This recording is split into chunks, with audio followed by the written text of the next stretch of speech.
Richard Sherman and the Seattle Seahawks felt like a fairy tale story that not even the NFL scriptwriters could have cooked up.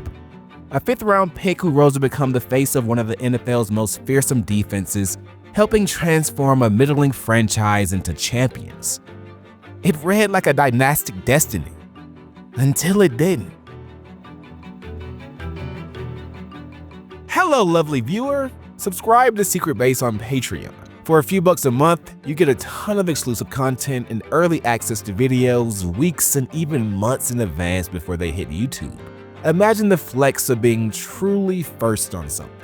Anyways, let's get back to it. Sherman was known just as much for his mouth as for his play. At his peak, he was one of the league's premier corners and often tried to remind you of it. That brash, unapologetically in-your-face, often combustible attitude got him caught up with multiple people. So no, at Celtics Lover 33, before you ask, this is not a re-upload. I appreciate the loyal viewership and concern, it's just that Sherm really enjoys a nice cut of beef. Including, if you read the title, having smoke with his own team. So, how did we get here? Sherm has always been who he is. He just got a bit overshadowed in college. He started his early years at Stanford University as a receiver before requesting a switch to defense, a move that ignited a rift with his head coach Jim Harbaugh, but ultimately paid off as he spent 2 successful years for the Cardinal at DB.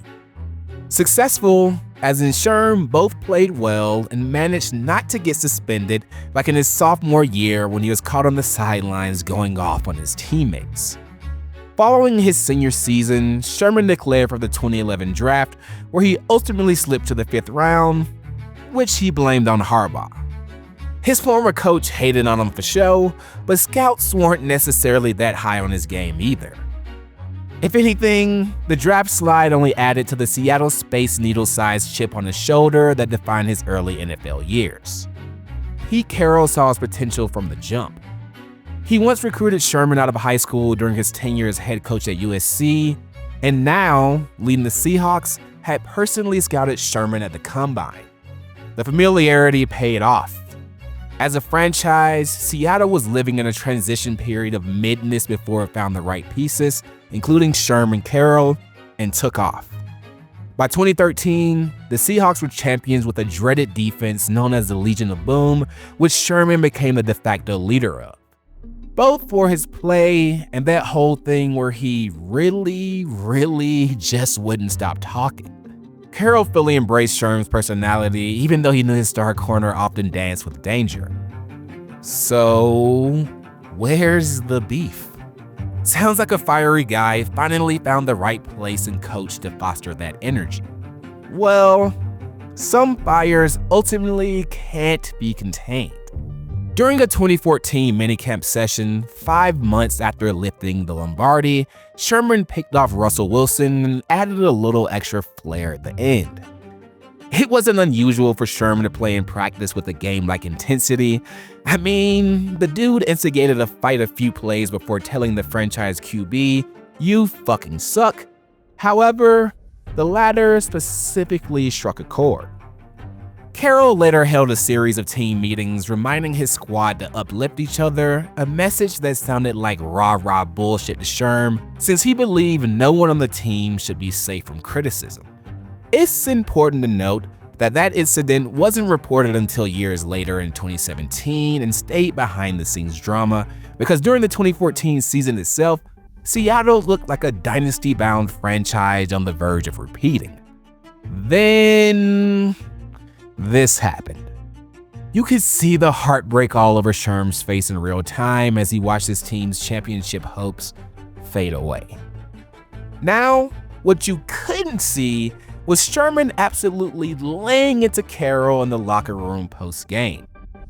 That interception and the aftermath altered the team's makeup going forward, but Sherm couldn't shake the defeat, especially considering the team fell short of their expectations in the following seasons. While Seattle was able to mostly keep things in-house, the real trouble came in 2016. Sherman, who played with his heart on his sleeve, had 2 separate incidents where he was caught going berserk on the sidelines. In Week 6 versus the Atlanta Falcons, Sherm exploded and threw his helmet toward the bench after the Seahawks gave up a big play for a touchdown. He tried to unleash his rage on defensive coordinator Chris Richard before teammates ultimately intervened. Sherman's post-game explanation, saying it was a simple miscommunication, didn't erase the optics of a veteran clearly losing his cool and being a real Debbie Downer even though his team got the W. Then in Week 15, Sherman found a new target in Carroll and offensive coordinator Darrell Bevell, having to be held back, reacting in disgust to the Seahawks' decision to throw the ball at the 1-yard line. The pass didn't even result in a turnover, and Seattle walked away with a win in that matchup as well. But post-game, Sherman poured salt on old wounds and referenced Russell Wilson's famed Super Bowl interception. Carroll later said he held a productive meeting with Sherman where his star corner was apologetic for his actions. But a few days later, when speaking to the media, Sherm seemed more than fine with repeating the whole thing if the situation called for, leaving Carroll thrown off by Sherman's lack of remorse. Carroll then held a series of team meetings specifically addressing Sherman's behavior throughout the season, which Sherm described as a kumbaya session. After yet another disappointing season by their standards, even Sherman's teammates who normally rally behind his passion were like, yeah, Sherm was wilding a little bit. His teammates couldn't have been the only ones who thought that, as rumors swirled that Seattle was open to trading their all-pro corner in the offseason. General Manager John Schneider only added validity to those whispers. The GM admitted he wasn't aggressively shopping Sherman, and it would take an impressive haul to see him go, but publicly acknowledging the trade was eye-opening in itself. Word on the street was the franchise only felt inclined to extend them in the past because they won the Super Bowl. Whether it was for the purpose of getting younger on defense and freeing up cap space, or simply weary of Sherman's behavior potentially worsening, it wasn't the greatest sign for one of the team's marquee players. Even more shocking, Carroll didn't run away from it either. The coach who had long defended Sherman's temperament as part of his competitive wiring grew publicly frustrated in a way we had never seen, saying the cornerback got in his own way last season. Sherman downplayed the trade chatter, saying it's just part of the business and that he would hate to leave Seattle. The openness of the conversations led to reports that Sherman had requested the trade, which he later denied, but typically where there's smoke, there's fire. Behind closed doors, Sherman's relationship with the franchise was deteriorating. He believed Carroll in the front office had babied Russ, and that the franchise was meant to have a trophy case filled with titles, placing blame solely on the coach and the QB. A majority of Sherman's Legion of Boom defensive teammates reportedly stood by him on that stance, while others described Sherman as the type of dude you could go to with any problem, but quick to turn his back when shit went left. Ultimately, Seattle never dealt Sherman, and as the team headed into training camp for the 2017 season, when asked about the whole ordeal, Sherman seemed nonchalant. Just talks they have every year, and you media folk finally heard about it. But if they were to trade me, best believe it would have come with a historic package. Gotcha. Sherman and Carroll reportedly had several private conversations to get back on track heading into the new year, and as far as his reported issues with Russ, Sherman said their relationship is splendid, and he's prepared to go to battle alongside everyone in the Seattle Seahawks locker room. Didn't necessarily deny the previous claims though, brushing them off, saying every quarterback in the league is treated differently. This all seemed like a new version of Richard, and for the first time, publicly at least, he admitted that he was out of line and thanked Carroll for holding him accountable. Maybe this new energy could bring another title. Oh. Sherman's Achilles injury in 2017, leading to his first missed games in Seattle after years of Iron Man durability, changed everything. Seattle's season unraveled, and the organization, facing salary cap realities and a roster in transition, decided to move on.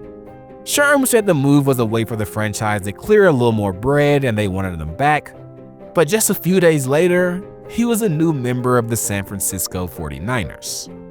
Being division rivals and having the guaranteed opportunity to face off against his former squad at least twice a year obviously played into Sherman's decision because, come on, he's Sherm, but it was always his aim to return to Seattle. San Francisco pushed hard and had interest in him from the jump. He later wrote in the Players Tribune that he had offered Seattle the chance to match SF's offer, but the franchise didn't budge. They thought he would come crawling back for nothing. The cold realization of the business hit Sherman like a ton of bricks. For a player who had never missed a game for nearly a decade until that injury, being tossed aside while hurt cut deep. It felt personal. He understood he maybe wasn't a model player, but he would be forever grateful to Seattle, its fans, and proud to call his teammates brothers for life. It's a sweet way to sign off from a very successful chapter of his career, but remember, this is Sherm, and if you put him in front of microphones, he will not hold back on his true thoughts. When asked about the franchise cutting loose a majority of the championship veterans, including him, Sherman believed Carroll had to revert to his college mentality of swapping in new players because his messaging was starting to fall flat. He openly criticized Seattle's roster construction, putting importance on valuing young talent, and wasn't shocked to see they were a middling team throughout the 2018 season. And oh yeah, that whole brothers for life thing about his teammates wasn't meant for us. Sherm said he'd never really fucked with the QB and wouldn't expand upon old statements, but stood behind everything he said in the past that remained true. Set to face off against his former teammate for the first time, media members were like, "Hey, Russ does do some good things, right?" To which Sherm sternly fired back saying he's also seen him stink up the joint. Sherman's battles against his former team were set to be drama-fueled matchups for years to come, but after their first face-off came to a close, there weren't many fireworks. He even laid off Russ a bit. SF did later beat Seattle that season, and Sherman admitted it meant a lot to best his former team, but of the 3 seasons he spent with the Niners, there really wasn't much beef to pull off the bone, no matter how much the media tried to play it up. In retirement, as Sherman shifted into media and analysis, a softer tone toward the organization and Pete Carroll emerged. When Seattle captured another Lombardi trophy during the 2025 season, Sherm was more than proud to rep his former team. However, any remaining beef he had with the Seahawks all pointed to Russ, as Sherman took every opportunity he could to shit on the QB. It appeared to be a sentiment shared by many of his former Seattle teammates as well. But Carroll might have been the glue that held the whole thing together. When Carroll stepped down as coach of the Seahawks in 2023, Sherman spoke warmly of his former coach, crediting him with much of his development. In a surprise turn, Sherman and Russ reconciled at a party for Carroll attended by members of the 2013 title team. Although Sherman later dissed Russ again, minimizing his career accomplishments, but let's just focus on the love, okay? However, it doesn't fully erase the middle years. The locker room division, sideline blowups, trade rumors, feeling of betrayal, public jabs, aka a shit ton of beef.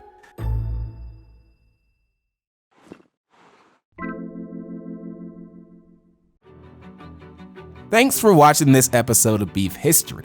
I told you, the man Richard just enjoys a nice cut of beef, so I hope you were able to sit back, relax, and take it all in as you watched another episode.